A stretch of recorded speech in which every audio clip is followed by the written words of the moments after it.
De retour sur le plateau de la tranche info, place maintenant à l'échange et au débat dans notre focus. Et comme je vous l'annonçais avant la coupure publicitaire, nous recevons les membres de Wibash, nos observateurs du mardi. Et on a un retour ce soir, il n'est pas venu depuis des mois maintenant, à savoir Anthony Colville. Bonsoir Anthony. Bonsoir à toutes et à tous. Anthony qui nous propose ce soir justement d'analyser un petit peu donc la faillite de la SVB, donc la Silicon Valley Bank. Tu vas nous expliquer un petit peu tout ça tout à l'heure. À tes côtés, on a Mehdi Ahmed. Bonsoir Mehdi. Bonsoir à tous. Nous avons également Miguel Garin. Bonsoir Miguel, tu boudes ou quoi? Bonsoir Roel, bonsoir la Guadeloupe. Oui, Roel, je boude. Pourquoi? Parce que tu me réponds pas. Ah mais Miguel, si ce n'est que ça, mais je te répondrai. Mais j'ai répondu sur le groupe, qu'est-ce que tu racontes? Tu parles sur Insta? Oui. Ouais, je crois. C'est ouais. pas normal. Oui, je te répondrai après, Miguel. Je vais faire grève, fais attention à toi. Tu me menaces. Tu me menaces. C'est menace ou c'est promesse? Non, c'est une promesse. C'est une promesse? Non, est-ce que je peux passer un petit message du coup? Vas-y. Vas-y. Non, vas-y. Non, mais ça fait le mariole, vas-y. Non, en fait, je voulais juste dire que en fait, le défi Canal, on va le réaliser en fait chaque premier mardi du mois. Tous les premiers mardis Tous les premiers mardis du mois, donc il y aura le défi Canal. Avec les jeux à gagner. Oui, voilà, donc il y aura les jeux où vous allez gagner, je sais pas, tout et n'importe quoi. Ça peut passer de l'alimentation aux jeux vidéo, aux clés USB. Ça peut être tout. Une voiture, tout. Enfin, ça me l'envoie pour l'argent là. Il faut avoir les ambitions de la vie. Oui, non, tu as raison. Tu as raison. On va mettre la barre de plus en plus haute. Donc effectivement, la semaine dernière, Miguel nous a fait gagner donc des confitures, entre autres. Des baumes de Hugues 100% Zeb. On avait aussi. Comment? Un brunch pour deux aussi. Oui, il y avait un brunch. J'espère que tous les cadeaux sont arrivés à bon port, ouais. Eh bien justement, c'était ça le petit message que je voulais faire passer aux gens. Donc ceux que j'ai contactés et qui n'ont pas encore répondu, je vous invite donc à me relancer. Après, s'ils ne se manifestent pas, on distribuera les lots. Ou je vais les manger. Tout simplement. On trouvera une solution, mais j'allais me proposer en fait. Mais en tout cas, on trouvera une solution. Si vous ne récupérez pas vos lots, on vous laissera un petit délai, mais on ne va pas laisser ça se gâter. On vous prévient. Donc, et je prépare une petite surprise pour le prochain jeu. D'ailleurs, voilà, on en discutera. Daryl Pézron est avec nous aussi sur le plateau ce soir. Bonsoir Daryl. Bonsoir Rod, bonsoir la Guadeloupe et bonsoir aux invités présents sur le plateau que je connais très bien puisqu'on a commencé au tout début tous ensemble. Ça fait plaisir. Non mais ça fait plaisir de les revoir après tout ce temps. Voilà. Ça s'est envoyé. Ils ont disparu depuis quand? Depuis l'année dernière. 2019. Ça fait un an qu'on n'a pas vu? Quasiment. Hein. Ah ouais, le temps passe vite. Ah, c'est un truc de fou. On vieillit en plus. La chair fraîche bientôt. De la chair fraîche. Tu peux, hein? Ah, oui. Des nouvelles idées, nouvelles personnes. Pourquoi pas? On est très ouverts. N'est-ce pas, Miguel? Ça dépend. Aïe. Non, On est très ouverts. N'est-ce pas, Miguel? Ça dépend. Oh mon Dieu, laisse tomber. Bon, bref. Laisse-moi tranquille. Bon, c'est bon, c'est pas grave. On va se tourner vers Anthony, puisque tu nous as proposé une super thématique pour ce soir. Il faut se tenir informé des mouvements au niveau des banques, c'est très important. Et toi, tu guettais un petit peu ce qui s'est passé du côté de la Silicon Valley Bank. Exactement. Donc, bonsoir à toutes et à tous. Je vais vous parler des différents mouvements qui se sont passés au niveau bancaire et également crypto. Donc, ça impacte également les crypto. Donc, pour ceux qui n'étaient pas au courant,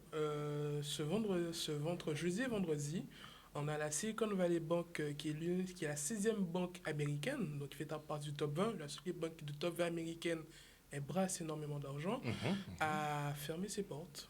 Donc la 6e banque américaine, la 16e. 16e banque américaine a fermé. Elle a fermé. D'ailleurs, j'ai appris également que ce matin, la Signature Bank est sur le point de fermer ou a fermé également. D'accord. Donc on a deux banques. On a deux banques américaines qui ont fermé. En même pas une semaine. En même pas une semaine, voilà. Ça arrivait extrêmement vite. On est passé de mercredi, tout va bien, à vendredi, la banque est fermée. Ok. Voilà. Ok. Donc, comme ça. Ça s'est passé comme ça. Voilà. Donc, qu'est-ce qui s'est passé, grosso modo?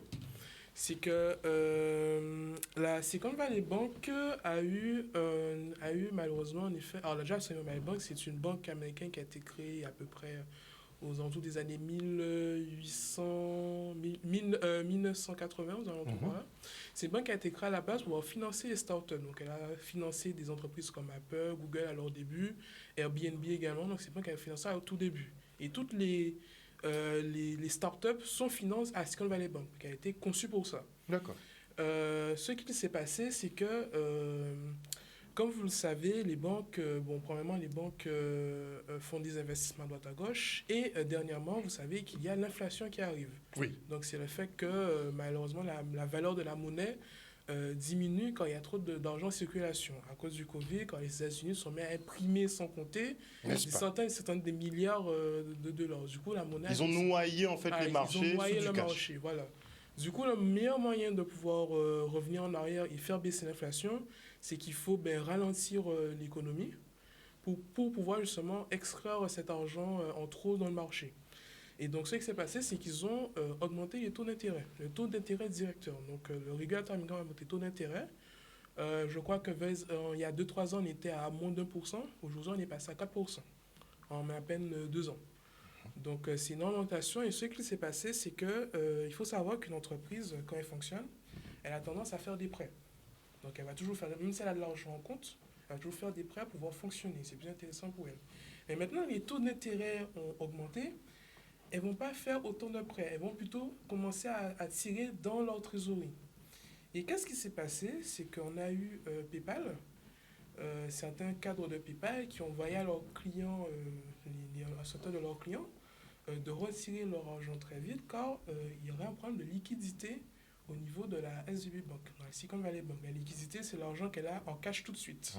Voilà. Il faut savoir que certaines banques ont votre argent, la totalité, mais pas forcément en liquidité. Parfois, elles achètent de l'or, des bons, des bons américains, etc., donc de l'argent garanti, etc., mais elles ne peuvent pas les retirer tout de suite cet argent quand il faut la convertir en argent liquide. Il y a très peu de banques, finalement, qui ont... Voilà, il y a très peu de banques qui ont autant de liquidité. Donc, la banque était à... Ouais. Hein, Non, mais... Quoi? La banque était à... La banque était à... La banque était cotée aux alentours de 220 milliards. Donc, elle passe de 60 milliards à 220 milliards en moins de 5 ans. Donc, elle a fait un énorme bond en termes de sous. Sauf que ce qui s'est passé, c'est que comme tous leurs clients ont commencé à retirer leur argent d'un coup à cause d'une rumeur qui a circulé d'une fuite d'informations, du coup, toutes les startups et les entreprises ont commencé à retirer l'argent en même temps. Et c'est avéré que c'est le régulateur américain qui a fermé la banque pour justement éviter que tout le monde perde son argent. Donc le but... D'accord. Ils ont forcé la fermeture. Ils ont forcé la fermeture pour que les gens ne puissent plus rentrer leur argent et pour pouvoir justement donner de manière équitable. Le seul problème qu'il y a, c'est que les États-Unis ne garantissent qu'à 220 000 $ l'argent qu'il y avait sur leur compte. Donc, vous imaginez... Donc si tu avais 10 millions, tu es garanti sur 220 000 ? Exactement. 220 000. Donc, ça signifie que là, il y a sûrement des startups, des entreprises qui vont sûrement fermer dans les jours qui viennent. Ou voire même, on va avoir des startups qui vont commencer à faire des levées de fonds parce que certaines startups avaient énormément d'argent sur la Silicon Valley Bank. Et parmi les entreprises qui ont été touchées, voilà, on s'est retrouvé avec le stablecoin, donc crypto-monnaie stablecoin l'USDC, qui est une crypto-monnaie qui est basée sur le dollar. Donc son but de cette stablecoin, c'est qu'elle soit égale à 1 $. On dit que si vous échangez, vous aurez 1 $. Le point qu'il y a, c'est que Circle, qui est le régulateur qui gère cette monnaie-là, qui s'assure qu'elle reste toujours 1 $, avait à peu près 5 à 10% de sa trésorerie à la Silicon Valley Bank. Du coup, ce qui s'est passé, c'est qu'il y a eu un effet de bank run où les investisseurs qui avaient de ces crypto-monnaies sont tous mis à la vente, etc. Ce qui s'est passé, c'est que la crypto-monnaie est passée de 1 $ à 0,88 $. D'accord. Donc, elle a baissé à peu près 20%, ce qui est énorme. Et pour éviter une énorme hémorragie, parce que clairement, la crypto-monnaie était sous le point de s'effondrer, littéralement. Donc, et le problème qu'il y a, c'est que cette stablecoin, elle a tout l'argent en stock dans son compte, sauf que pas tout en liquidité. Elle a une partie de l'argent qui est en bons, le dollar américain, du coup, ça prend du temps. Le premier cas, c'est que si elles voulaient donner aux gens leur argent, le premier cas, c'est que ça avait le week-end, et le week-end, les banques sont fermées. Donc, ils ont dû fermer tous les échanges. Binance également a dû fermer les échanges avec ses cryptos, car tout simplement, ils perdaient de l'argent. Si par exemple, vous demandez à Binance de vous échanger Xoga contre $1 contre €, bon, Binance est perdant, c'est eux qui ont hacké. Et d'ailleurs, ce mardi, la crypto-monnaie est arrivée aux alentours de 0,99 $, car justement, ils ont pu avoir le temps que les banques réouvrent, fassent le nécessaire pour récupérer cet argent. Là, donc, on a eu cette crypto-monnaie. Donc là, c'était limite voilà, déjà. ça, c'était limite, voilà. Mais ils ont quand même bien géré la chose. Là, le problème là, c'est quand la Silicon Valley Bank qui a coulé, le régulateur américain a pris en charge justement cette banque pour pouvoir essayer de redonner à tout le monde sa part. Le problème, c'est que, comme vous le savez, les banques se prêtent de l'argent entre elles. Et c'est peut-être que certains se rappellent de certaines années vers 2008 où on a eu la crise des subprimes. La crise des subprimes, voilà. Mon Dieu. Non, alors, heureusement pour nous, ce n'est pas sur la prise de subprime car c'est une banque encore différente. La Silicon Valley Bank, c'est surtout une banque qui stockait de l'argent principalement, mais elle ne faisait pas autant d'emprunts à d'autres banques, mais elle en faisait quand même. Par exemple, on se retrouve par exemple avec, j'ai appris ce matin, la Signature Bank, qui elle également en difficulté et potentiellement en train de couler. Et il s'avère que si on fait un état des lieux, toutes les banques à peu près du monde sont à l'heure actuelle un peu en difficulté, car si tout le monde demandera à son argent, les banques courraient à cause de bank run. Donc ça, pour l'instant, il n'y a pas un risque que vous perdez votre argent sur vos comptes. C'est juste qu'à l'heure actuelle, c'est que certains ont remarqué que si vous allez à la banque pour retirer de l'argent, on vous demande beaucoup de papiers, beaucoup de justificatifs. Oui. C'est par rapport à sa chance, ils n'ont pas beaucoup de liquidités. Ils ne peuvent pas se permettre de dépenser énormément. Mais c'est quand même paradoxal, Anthony, le fait qu'on ait du cash flow qui soit mis en circulation sans compter, et que finalement, dans les banques, par contre, là, non, on ne veut pas te donner ton propre argent. En fait, c'est qu'ils ont l'argent, mais sous forme de prêt. Donc tout l'argent, en fait, c'est du prêt. En fait, l'argent sous forme de prêt. En fait, il faut dire que c'est vraiment des prêts qu'il y a. Et le temps que les prêts soient remboursés, ça prend du temps. C'est des sur des années. Même la France s'est endettée des centaines de millions d'euros à cause de ça. Et par exemple, des milliards, excuse-moi, plutôt des on a 3 000 milliards de milliards, voilà. Et il y a encore, en plus avec l'inflation et le fait qu'également, même en Europe, on a augmenté les taux d'intérêt pour passer au-dessus du dollar. Ils ont fait beaucoup d'efforts, ça a pris des mois. Ils ont fait beaucoup d'efforts, ça a pris des mois. Mais d'ailleurs, ce mois-ci encore, les États-Unis vont encore augmenter les taux d'intérêt. Ils disent que ça ne suffit pas. Donc, ils ont. Donc là, ah oui, ça ne suffit pas. C'est gâté, quoi. Ah oui, donc là, il faut vous dire qu'au grosso modo, avoir des prêts, c'est de plus en plus difficile. Et qu'on va demander à rembourser l'argent au moment donné. Donc, les banques vont faire de bons amounts de ça, prêts. il faudra payer. Les banques ne prêtent pas, mais par contre, pour récupérer, là, elles sont très présentes. Ils vont venir récupérer l'argent, ça c'est sûr. Et surtout, vous avez de plus en plus de mal à faire des prêts par rapport à ça. Donc, il faut qu'on comprenne une règle très simple, c'est que quand tu as de l'argent en banque, en fait, ton argent sert à faire des prêts. Voilà. Concrètement. Voilà. Ton argent physique. Ton argent physique et sert à faire des prêts virtuels. Et ce qui est marrant... Pour générer du vrai argent. Oui. Ils sont forts, hein, franchement. C'est la réserve fractionnaire, je crois. C'est un peu le principe. Et après, on nous dit que c'est la crypto le problème. Non, mais c'est vrai. Quand tu y penses, tu te dis, l'argent que tu as gagné permet à des personnes qui... auront la possibilité de manipuler cette masse salariale pour l'utiliser dans leur propre intérêt. Financière. Financière, oui. Proprement pour eux. Et de là, tu travailles pour eux, en fait. C'est comme pour les placements en banque. Ils utilisent ton argent, ils font leur magouille, ils font leur chiffre d'affaires, et après ils te donnent le petit pourcentage que tu vois à la fin de l'année. Le petit 2% là, tiens. Voilà. On a fait... Ils te donnent un petit 2% à la fin de l'année, mais eux, ils ont fait tellement d'argent sur ta tête pendant 365 jours. Franchement, les banques, c'est... Le biscuit, c'est pas pour toi. Mais c'est pour ça un peu que les gens, justement... vont sur le forex, les choses comme ça, pour faire un peu le travail des banques en fait. Au lieu de laisser leur argent dormir sur compte, ils vont générer eux-mêmes justement leur rentabilité finalement. D'ailleurs, par rapport à tout ce qui s'est passé, peut-être que certains ont remarqué en regardant les cours que l'or a augmenté. Oui. Pourquoi ? Parce que dès qu'il y a un problème au niveau de l'économie, le premier réflexe, c'est d'acheter de l'or. Parce que l'or, c'est quelque chose qui ne baisse valeur pas. sûre. C'est une valeur sûre. Et surtout, c'est bien, mais quand, par exemple, des pays s'échangent de l'argent, c'est souvent en or. Donc l'or est une valeur sûre, c'est sur ça qu'on se base pour une monnaie en général. Donc si jamais vous avez la possibilité, et que vous sentez que peut-être que ça sent aussi, essayez de voir, vous achetez de l'or. Bon, après, faites-le au bon moment quand même. Après, c'est pas n'importe quel or. Hein. Ah oui. C'est des or. Enfin, ah oui. Je peux dire ça, mais ce sont des lingots d'or. Poinçonnés, etc. C'est pas la chaîne. C'est pas la chaîne. C'est pas la chaîne de mamie. Donc laissez-la tranquille. Voilà. Moi, je vous ai pas parlé de Rolex, je vous ai pas parlé de Richard Mille. Non, moi, je vous parle de l'or véritable. Véritable que tu achètes poinçonné que tu vas chez un spécialiste qui va te donner. Voilà. L'or en lingot, déjà, c'est du 24. C'est pas n'importe quoi, c'est du 24. Et puis, bon, c'est au poids. Les lingots, après, ça reste au poids. Mais on peut acheter de l'or physique, effectivement. Le stocker peut-être en banque ou chez soi. Mais vous pouvez également acheter le document qui dit que vous avez acheté de l'or. Là, c'est ce que les gens achètent. Le document qui dit que vous possédez tant d'or, etc. Qui est stocké dans un coffre-fort. Un peu comme le principe des NFT, mais au Mexique. Voilà. Quelque part au Mexique. Bon, ça dépend où. Des paradis fiscaux. Paradis fiscaux, Suisse. Les voisins sont connaisseurs. D'ailleurs, petite anecdote, sachez que la banque suisse est également... ça sent un peu le Rossi pour eux également. Oui.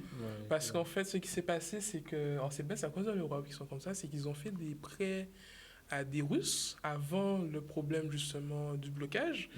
Du coup, ils ne peuvent plus rembourser ces Russes parce qu'on a gelé leur compte. Du coup, ils ne peuvent plus repousser les prêts. Du coup, Donc, ils se sont auto-mêlés, en fait. Exactement. Ce qui s'est passé, c'est que maintenant que les Russes qui ont fait des prêts à la banque suisse, donc c'est des très fortunés. On pense de gros prêts, des très gros prêts de plusieurs milliards, etc. C'est peut-être des PIB de payer et tout. Mais maintenant, ils ne peuvent plus rembourser parce que leurs comptes sont gelés en Europe. Du coup, ils ne peuvent pas rembourser l'argent. Et que comme maintenant, Poutine a dit que maintenant on fonctionne qu'en rouble, bon courage pour aller rembourser l'argent. C'est ça, donc vous vous rendez compte un peu de la... Donc la banque suisse, effectivement, pourrait rencontrer, ça fait, je crois, 1 ou 2 semaines déjà. Oui, voilà, justement, là, on attend encore qu'ils donnent leur rapport, et justement, ils ne veulent pas donner leur rapport parce qu'ils savent que... Tu m'étonnes, il n'y a pas l'oseille qui rentre. C'est ça, parce qu'en fait, là, ce que la banque suisse a vraiment peur, c'est que si jamais les investisseurs voient l'état des comptes et qu'il y a un effet de bank run, si la Suisse tombe, il y a tout le monde qui part avec. Donc en fait, ça pend au nez un peu de toutes les banques. Ça, voilà, faut vous dire le bank run dont tu parles. Il faut vraiment vous dire que le bank run, c'est la pire peur de tous les pays à l'heure actuelle et des banques. Le bank run, c'est quand tout le monde va à la banque risquer son argent. C'est pour ça qu'à l'heure actuelle, on n'a pas trop de problèmes d'argent. C'est ça qu'on demande beaucoup de justificatifs pour acheter quelque chose. Parce qu'ils n'ont pas beaucoup de liquidité. Ils ont potentiellement cet argent en investissement et tout. Parce que quand on fait un investissement, ils bloquent une certaine somme d'argent pendant plusieurs années, pendant 5, 6, 7 ans. Le temps que cet argent revient après derrière. D'accord. Ils n'ont pas forcément cet argent-là tout de suite. Certaines banques ont l'argent ont l'argent total, mais pas sous forme de liquidité, non pas sous forme de monnaie, mais sous forme d'or, d'objets précieux et tout. Mais cet argent-là est bloqué et pour pouvoir récupérer cet argent-là en monnaie, il faut convertir, etc. C'est pour ça qu'on demande un délai, ils te demandent 48 heures, le temps de... Voilà, c'est le temps pour eux de pouvoir faire le nécessaire pour récupérer l'argent qui n'est pas sous forme de liquidité. D'accord, donc ça ne les arrange pas du tout en fait. Ouais, c'est ça. Ça ne les arrange pas du tout. Mais qu'est-ce qui fait? Donc il y a les rumeurs effectivement qui peuvent faire que les clients vont récupérer leurs sous. Voilà, c'est pas la moindre rumeur que ça se passe en théorie. C'est surtout qu'à l'heure actuelle, on est en état de... Bon, même si ne veut pas le mettre, on est vraiment en état de... On commence à rentrer en récession, même on est en récession. Donc on y est. Là, on y est, on est vraiment en récession. Là, à l'heure actuelle, l'économie commence à ralentir parce qu'on augmente les taux d'intérêt. Donc, comme on fait moins de prêts, ça signifie qu'on dit aux banques et aux entreprises, on se calme sur les investissements, commencer plutôt à faire du cas, etc. Donc, c'est pour ça que justement, on rentre en récession. Donc, oui, on va avoir une période où, clairement, je vous dis clairement, là, c'est de plus en plus difficile pour nous, citoyens, mais également pour les entreprises. Les gens vont faire à 2 fois maintenant pour faire des dépenses. Parce que là, on a fait la fête du slip à envoyer de l'argent partout. D'ailleurs, en 2008, pour pouvoir se sortir de cette situation-là, on a imprimé encore plus. Oui, il y avait des milliers de milliards qui ont été imprimés. On a imprimé des euros et des dollars. Aujourd'hui, il faut que quelqu'un paye la facture. Et là, en fait, on ne peut plus imprimer, qu'en fait, là, on va rentrer en... Là, actuellement, on est en plein... Plus les autres, alors là. Récession. Non, pas récession, l'autre. Là où quand la monnaie baisse. Inflation, voilà, en pleine inflation. De 8%, je crois. En France? Alors, en France, ouais. Alors sache que j'ai appris que l'inflation est basée sur certains types de produits, dont les prix ne changent pas forcément. Par exemple, je sais qu'il y a quelques années, ils basaient l'inflation sur le prix des allumettes. Voilà, donc, c'est le prix des allumettes. C'est pas forcément, comme je vous dis, mais fut une époque, effectivement, quand vous donnez des chiffres, on va baser sur le prix de ça. Quand vous voyez genre 1-2%, alors que toi, tu vas faire tes courses, oui, exactement. 30% cher, non, c'est sur le prix des allumettes. Effectivement, les allumettes, ça change pas énormément en prix. Donc il faut faire extrêmement attention aux déclarations. Après, ça dépend si les allumettes, tu les prends en Amazonie ou en Guyane. C'est vrai. Petit clin d'œil à nos amis guyanais, justement, qui se battent pour préserver leur forêt, qui devrait tourner, justement, beaucoup de boîtes d'allumettes, malheureusement. C'est quand même assez inquiétant. Oui. Le climat économique et le climat bancaire est quand même assez inquiétant en ce moment. Miguel ? Je veux rajouter juste une chose. Oui. Quand même, c'est ce que Anthony vient de présenter, ça sous-entend quand même que si le taux d'intérêt a augmenté, forcément, les gens qui pourront investir, c'est ceux qui auront les moyens d'investir. Forcément. Et donc, c'est ces gens-là qui pourront être toujours dans des situations formidables. Confortables. Voilà. On sait, l'argent appelle l'argent, donc forcément, ça va rester dans un cercle, mais un cercle qui est en train de se réduire. Voilà. C'est ça le problème. D'ailleurs, pour répondre sur ce qu'il a dit, durant la crise des subprimes 2008, il y a des gars qui étaient millionnaires, genre 1-2 millions, ces gars-là ont tout pris en liquidité, et je sais qu'il y a des gars, ils ont acheté des quartiers entiers de maisons. Oui. Des quartiers entiers, ces gars, ils sont devenus milliardaires. Les quartiers qui étaient désertés, justement, il y a des villes entières qui étaient désertées. Parce qu'on les vendait prix du temps. Il y avait des $1, je crois qu'il y a des maisons qu'on pouvait acheter pour $1. Il y a des maisons qui valaient peut-être des centaines de milliers de dollars, ces gens sont devenus milliardaires après. D'accord. Donc en fait, il n'y a pas de crise, c'est des opportunités qu'il y a pour certains. Dans tous les cas. Pour certains, c'est des opportunités. En tout cas, ce sera aux plus malins, toujours aux plus malins et ceux qui ont également les finances qui vont s'en sortir le mieux. Ok. Les plus malins et les mieux lotis. Et les mieux lotis également, surtout. Parce que, Tout à l'heure, tu disais que on paye encore les effets de la crise des subprimes. Oui, on paye encore les effets de la crise des subprimes. Disons qu'on était quand même, on a été, sans on regarde vraiment bien de manière objective, même après la crise des subprimes, on avait commencé un peu à rentrer dans une légère inflation, mais c'est encore léger. C'était pas encore douloureux. On le voyait à peine. Maintenant, avec le Covid, là, c'est de nous rajouter une couche, en fait. Le Covid, en fait, ça a juste tué le truc. Ok. On parle, je crois, si je ne m'abuse, de 650 000 milliards de dollars qui ont été mis en circulation sur la période et que c'est beaucoup trop. En gros, les États-Unis, en 2 ans, ont doublé le nombre de dollars en circulation. En 2 ans, ils ont doublé le nombre de dollars en circulation. Ils n'ont pas froid aux yeux. Ils savaient que ça allait déstabiliser le marché par la suite. Justement, mais par exemple, la crise qu'il y a avec la Russie, l'Ukraine, etc., il faut vous dire que tout ça, c'est une question, c'est lié également à l'inflation. Les États-Unis essaient de se sauver également d'une certaine manière. Poutine, lui, il a senti un peu là. Tout le monde a senti. Il y a la Chine qui regarde. Les Chinois, ils sont là, ils attendent. Poutine, lui, il fait son petit truc. Ils sont en embuscade, les Chinois. Oui, les Chinois, ils sont en embuscade. Ils attendent dans leur coin en attendant de bonnes opportunités. Ah, mais vous êtes en train de parler de ça, mais j'avais oublié de dire que tu as le Brésil, la Chine. Ouais, les BRICS. Ah oui. Et, qui ont fait leur monnaie. Ils ont fait une petite sauce là, ils vont faire une petite monnaie. Ah oui, ils vont faire ça. Donc c'est bien avancé ça en tout cas. Ah oui, non, c'est bien avancé. En gros, là, il faut vous dire que là, les États-Unis, ils sont dans à l'heure actuelle, ils savent qu'ils sont dans une situation délicate. Et la question, c'est de savoir si est-ce que les États-Unis... Là, il n'y a pas beaucoup de choix. C'est soit les États-Unis arrivent par miracle à s'en sortir, tu as bien dit, miracle. Oui, tu as dit, là, il faudrait un miracle. En vrai, ce serait possible, mais c'est très difficile. Oui, ils ont toujours des techniques. Mais là, c'est compliqué. Mais la deuxième solution, c'est qu'on passe dans un mode plus dirigé par les États-Unis, mais un peu à l'époque de la guerre froide, déparé entre plusieurs puissances. C'est la deuxième possibilité. La question est de savoir comment l'Europe va se placer dans tout ça, parce que sinon on s'en sort bien, on reste là où on est, si on s'en sort mal, bon, ben c'est nous le troisième. A priori, nous on est dans le sillon des États-Unis. L'Europe n'est pas leader, c'est les Américains. Quand tu dis nous, tu parles de la Guadeloupe ou de l'Europe? L'Europe en général. L'Europe en général. Parce que moi, ce que je vois, c'est que la France essaye de faire ami avec les pays d'Afrique. Là. Oui, en fait, moi, je vous explique là-dedans. Si on est sur des États-Unis, mais en attendant, les États-Unis ont quand même prévu de nous plumer un petit peu quand même. Hein. Au passage. Ce qu'ils font quand même depuis quelques mois d'ailleurs. Par exemple, je sais que bizarrement le pipeline de l'Allemagne a mystérieusement éclaté. Et maintenant, les seuls qui peuvent venir le secours, c'est les États-Unis avec d'énormes bateaux remplis de gaz. N'est-ce pas? C'est un très bon deal. Hein. Sachant qu'ils coûtent beaucoup plus cher que ceux que la Russie donnait. Franchement, je crois qu'on paye 5 fois plus. Ouais, 5 fois plus. À minima. Donc franchement, le super deal.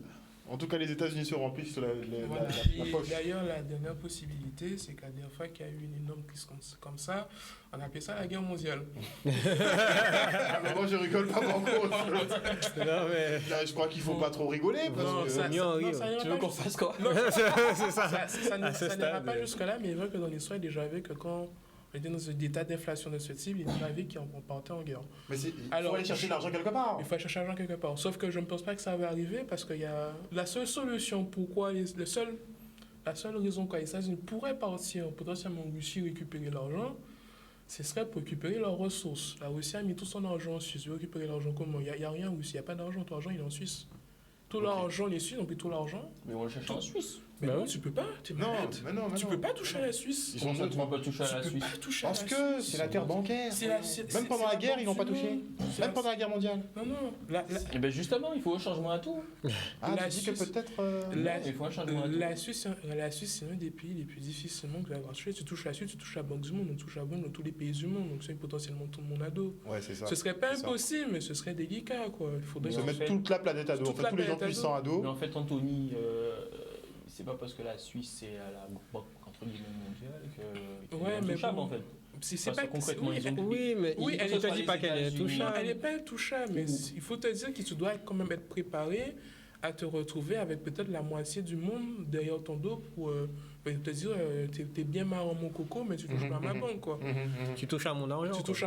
C'est ça, c'est que ça dépasse les intérêts américains, purement russes ou purement chinois. Là, c'est les intérêts de tous les pays qui sont concentrés au même endroit.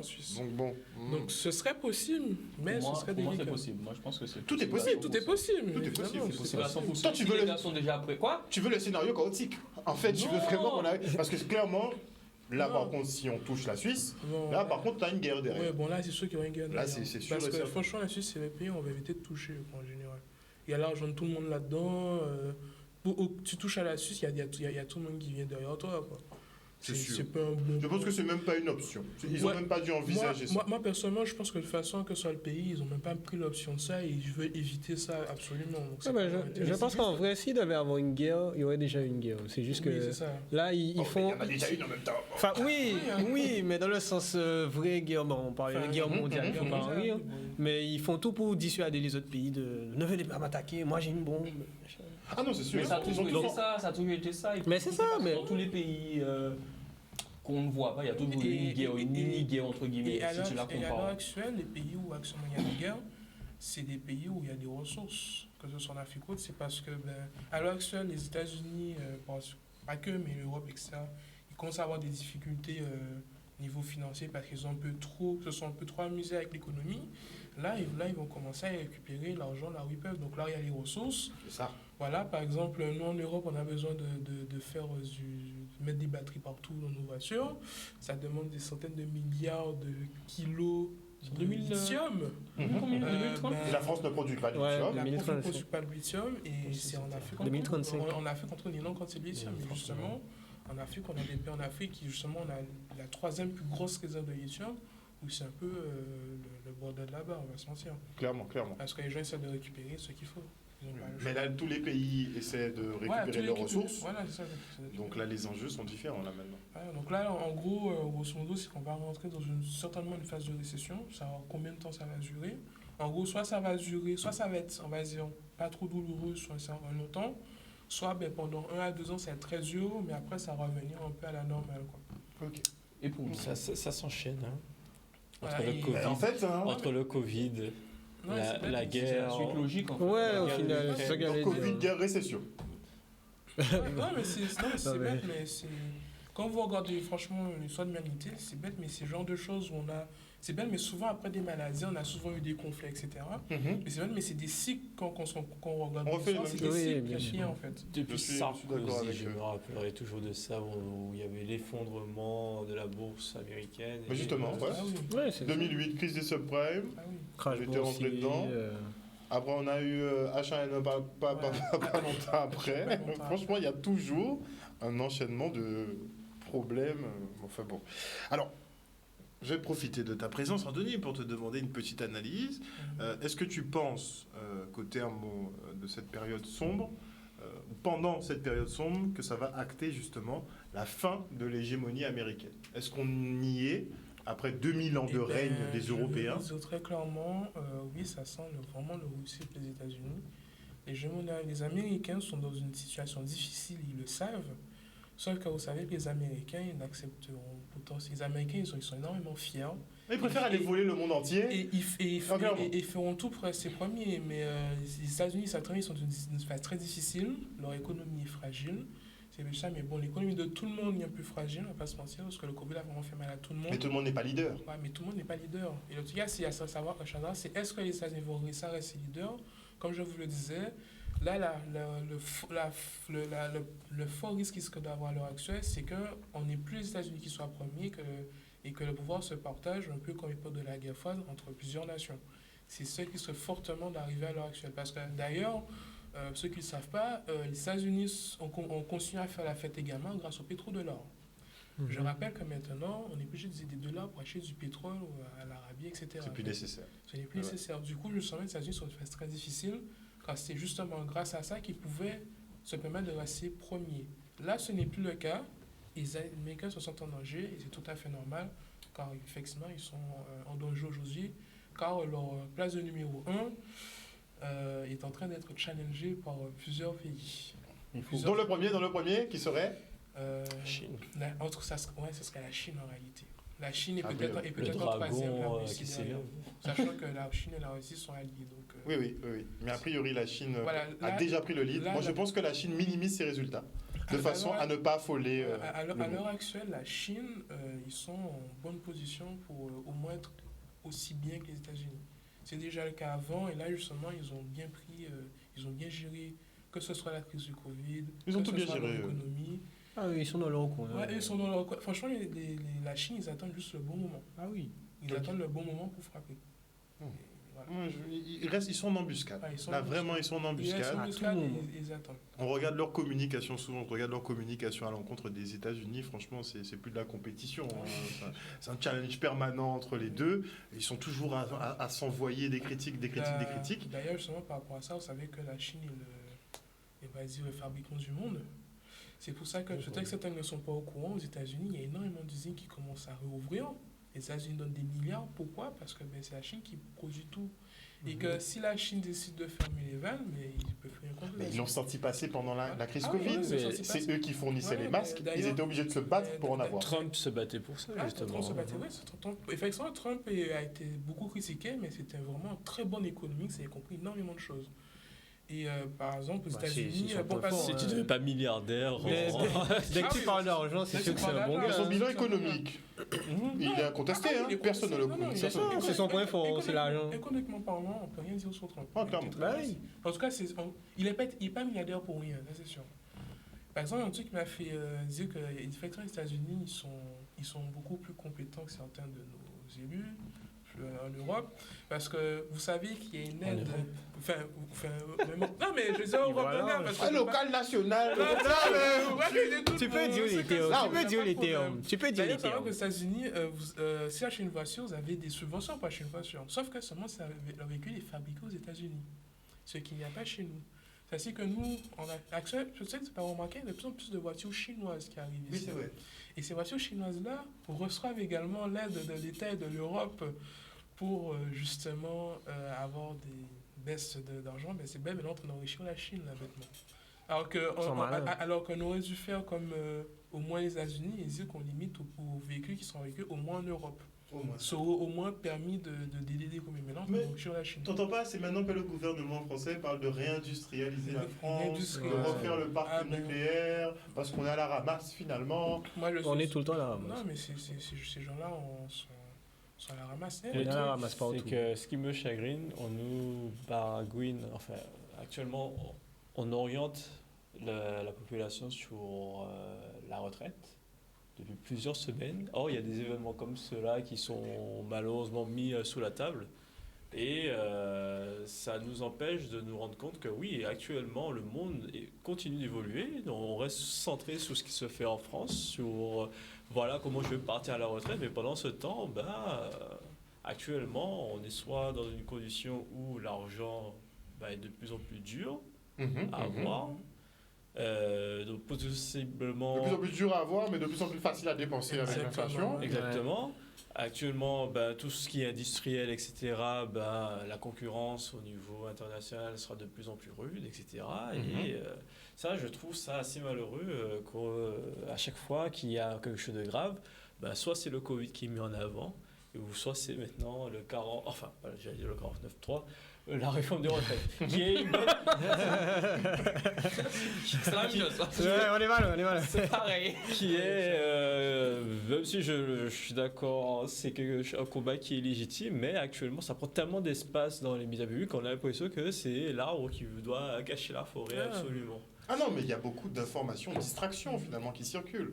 Plutôt qu'effectivement se concentrer sur des banques quand même d'envergure qui sont en train de couler les unes après les autres. Voilà. Et on dit rien dessus quoi. D'ailleurs, des petites informations, excuse-moi, je finis juste pour reposer sous Vas-y Anthony. des petites informations intéressantes. Vous savez qu'un journaliste a demandé à la maire de Paris de fournir le bilan financier. Il a dû partir en justice, a fait sachez que c'est quelque chose de légal. Il a fait 3 attaques en justice, il a tous gagné. Là, elle a 1 mois pour donner. Elle ne veut pas donner une note de frais de la ville de Paris. Bon, on s'attend à ce qui va se passer. Sachez que bizarrement, Ah ouais, il doit y avoir sans la être note. dans Paris, j'avais constaté plusieurs vidéos, tu vois, plein de constructions qui se faisaient à gauche, à droite, et moi je me disais, mais pourquoi en fait? D'ailleurs, d'ailleurs, c'était une petite information. Vous savez que le service militaire va reprendre? Oui, apparemment. Ouais, j'ai vu ça. Apparemment. Bon, la raison pour laquelle on n'est pas dans les médias, c'est parce que le gouvernement ne veut pas que les jeunes se ramènent avec des adultes pour la retraite en plus. Donc, ils n'ont pas encore annoncé. Donc, ils vont faire passer en soum également. Mais oui, il va y avoir le service, service militaire. Le service militaire. Voilà, qui sera remis en fonction. Et d'ailleurs, il y avait des vidéos qui circulaient sur les réseaux avec la marine recrute qui avait été affichée justement sur le pont de la Jaille. Et c'est vrai que ça inquiète un peu, vu qu'on est en plein climat de guerre en ce moment et tout, quant à service militaire qui va redevenir obligatoire. Tout de suite, tu te dis, bon, peut-être qu'on va en enrôler 2-3 et qu'on va les expédier sur le champ de bataille. Service militaire obligatoire en Guadeloupe. En France, donc en Guadeloupe France, aussi. sur le territoire national. En plus, on a déjà le RSMA.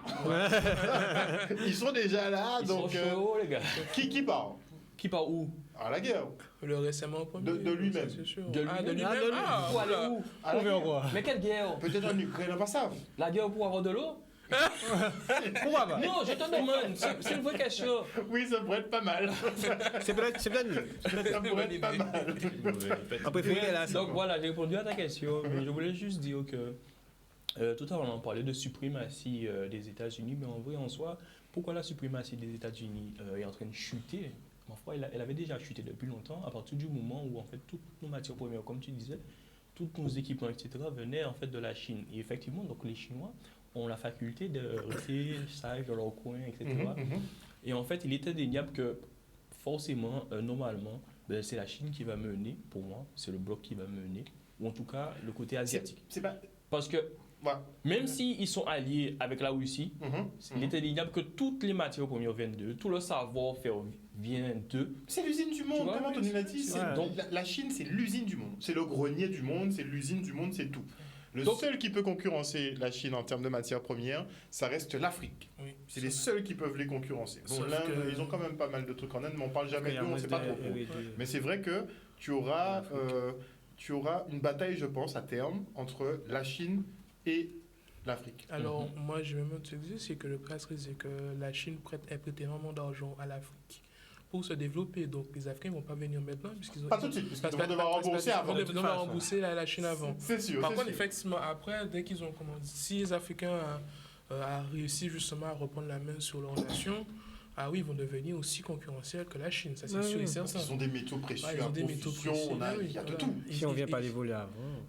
Mais justement, ce sera plus trop possible. C'est ce que les Américains regrettent. C'est qu'on ne peut plus aller se servir partout comme on le faisait Super. il y a 20-30 ans. Un petit peu. Voilà. Un petit peu. Mais Vraiment même un la petit peu. Chine C'est leur bien. dit d'arrêter effectivement leurs injonctions, d'interférer dans les relations internationales parce qu'ils ont tellement joué à ce jeu-là que maintenant tout le monde les voit arriver au loin. Super. Donc dès qu'ils essaient de déstabiliser un pays, maintenant on se dit « Ah tiens, c'est les Américains qui sont derrière ça, on s'affole pas ». Et ils n'ont plus d'emprise effectivement sur un tas de populations qui peuvent s'émanciper maintenant, dont la Chine, parce que la Chine restait derrière comme les fesses, parce que les Américains les limitaient énormément. Comme ils font avec beaucoup de pays et des continents aussi grands que l'Afrique d'ailleurs, avec l'aide de la France. Mais bon, petite parenthèse. Avant de se quitter, j'aimerais bien qu'on fasse quand même enfin qu'on alerte un petit peu les téléspectateurs. Il y a juste un truc de 30 secondes après. Oui, ok. Mais là, en fait, justement, j'aimerais bien que tu nous dises, que tu nous conseilles éventuellement sur quoi faire avec son argent dans ces temps extrêmement sombres. Fais attention à ce que tu vas dire. Ah oui, non, mais très attention à ce que tu vas dire. Déjà, il faut savoir une chose, c'est qu'en temps de crise, quand les banques font faillite, tu ne récupères pas l'intégralité de ton argent. Aux États-Unis, ça se passe comme ça, mais je crois qu'en France, c'est exactement la même chose. C'est la même chose en France. Acheter À de manger. l'or. De l'or, valeur sûre. Valeur sûre. Soit tout ce qui est or, tout ce qui est par exemple œuvres d'art très connues, etc. Mhm. Également, par exemple, bon, vous savez que les véhicules thermiques vont mourir, peut-être certains véhicules extrêmement populaires, rares, etc., vont devenir également potentiellement des objets de collection. Donc aller vers vraiment des objets qui vont garder leur valeur dans le temps, voire même prendre de la valeur. D'accord. Donc ce serait l'idéal. Je ne vais pas même donner sur l'immobilier car si je ne sais pas comment ça va se passer parce que je trouve les maisons d'appartements très chères. Ah, mais le marché là, il a déjà explosé. Là, c'est mort. Et justement, les gens n'ont plus trop d'argent pour acheter une maison. Si ça nous fait une seconde crise des subprimes, votre maison elle va valoir grand chose. Donc je ne vais pas vous conseiller pour les maisons et pour les bâtiments. Je ne connais pas assez. Ce serait bête d'acheter une maison de 300 000 qui Voilà. vaudra 1 euro dans une année. Dans une année. C'est Donc, clair. plutôt acheter genre, de l'or, c'est une valuation. Acheter potentiellement des œuvres d'art très connues, etc. Que vous savez que ça peut perdre en valeur. Et également potentiellement certains, par exemple, véhicules, œuvres d'art ou des objets qu'on sait, des objets de collection qu'on sait qu'ils ne vont pas perdre en valeur, quoi qu'il arrive. Et aussi investir sur quelque chose qui ne sera pas disponible très longtemps, c'est la terre. Puisque C'est la vrai. terre ne Ça, ment c'est pas. vrai. La terre ne ment Et on peut faire énormément de choses, que ce soit en agriculture ou développer des projets. Donc effectivement, le foncier tel quel, ça reste un très bon investissement. Mais d'ici 2025, effectivement, bon, l'État français... Reprend son foncier. Voilà. Ils veulent redevenir propriétaires de tout, sur tout, partout. Ah oui. Et vous allez louer votre terrain. Il y aura des baux de 99 ans apparemment qui seront mis en place. Et donc ce sera un petit peu comme le cimetière. Vous allez louer votre emplacement pendant 99 ans et vous devrez renouveler votre contrat. En tout cas, oui, 30 secondes. Oui. Oui, 30 Vas-y, secondes. En vas-y. fait, je voulais juste qu'on passe la petite vidéo de Hugues qui nous envoie un petit coucou. D'accord. Ah, Hugues, ça marche. Hugues, oxymore de 100% Z.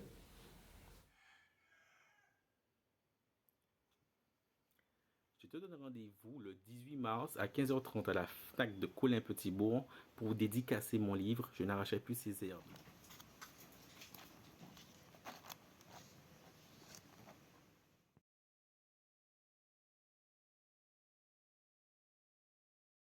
Dédicace le 18 mars. Et comme ça, éventuellement, il pourra continuer à faire des choses de plus en plus intéressantes. Oui, il faut vraiment supporter nos producteurs locaux. Hugues Oxybrin fait un travail extraordinaire, c'est un très grand pédagogue. Si vous voyez ce qu'il arrive à faire avec ses enfants, franchement, c'est extraordinaire. Et il met justement toute sa science et sa connaissance à disposition, donc il ne faut pas hésiter, il fait des ateliers de formation, n'hésitez pas à vous inscrire. Il a sa boutique à Prise d'eau à Petitbourg, il écrit des ouvrages de façon à ce qu'on arrête d'arracher, vous avez vu. Les herbes locales. Voilà, tout est comestible. avec Hugo Xibron, franchement, tout est comestible. Il vous amène dans le bois, vous pouvez manger flaise, vous pouvez manger feuilles, vous pouvez manger toute bitée. Comestible ou utilisable pour des raisons données. Voilà. Exactement. Par exemple, pour faire de l'encens, pour faire. Bref, des pommes, des trucs, des machins. Mais c'est une science, franchement, extraordinaire. Donc n'hésitez pas à vous rendre donc à la FNAC de Colin. Ce sera le 18 mars. Le 18 mars, à partir de... J'ai oublié là. Bon, c'était sur le flyer. Si Yann peut nous le balancer pendant qu'on se dit au revoir. En tout cas, merci beaucoup les gars d'être venus sur ce plateau ce soir. Merci beaucoup Anthony pour ton analyse effectivement de la faillite de la Silicon Valley Bank et plus globalement de ton analyse économique. Franchement, tu es super calé, tu es super pointu. Franchement, c'est top. Donc, propose-nous ça quand tu veux. Hein. On est à ta disposition. Merci Mehdi, merci Daryl. Daryl qui est un petit peu fatigué. Il revient de SXM là. Il était à Saint-Martin. J'ai vu beaucoup d'argent. Beaucoup d'argent qui circulait. Ce sont les liquidités américaines. Juste avant. Quand j'ai vu une bouteille de luxe 12 €, je me suis dit. Une bouteille d'eau, 12 €. Je me suis dit, bon, ok. Tu l'as vu de quel mont? Exactement. Je me suis dit, waouh. Il y avait des feuilles d'or dedans, non? Ah, je pourrais pas te dire, ouais, j'ai goûté l'eau, je me suis dit, bon. Ah, tu l'as C'est goûté? de l'eau, quoi. C'est quand tu l'as acheté? Mais non, j'ai pas acheté. Mentir. Il faisait le service. Tu caches quelque chose derrière. Tous Non, mais faisait le service. Ou le mirage. On aura le temps d'en parler. Ouais, d'accord. Et franchement, le monde croit qu'il est bourgeois en ce moment, mais il faut faire attention aux dépenses allégeantes. Ça va être compliqué pour tout le monde. Hein. Mais enfin bon. Merci aussi, Miguel. Il n'y a pas de souci. 18 mars, 15h30. 18 mars, 15h30 à la FNAC de Colin. De Colin. Un petit bourg, vous pourrez retrouver Hugo Xibron pour la dédicace de son livre. Merci beaucoup. On espère que vous avez passé un bon moment en notre compagnie. Le Focus revient demain. On retrouve nos observateurs de Webash mardi prochain. Bisous, bisous tout le monde.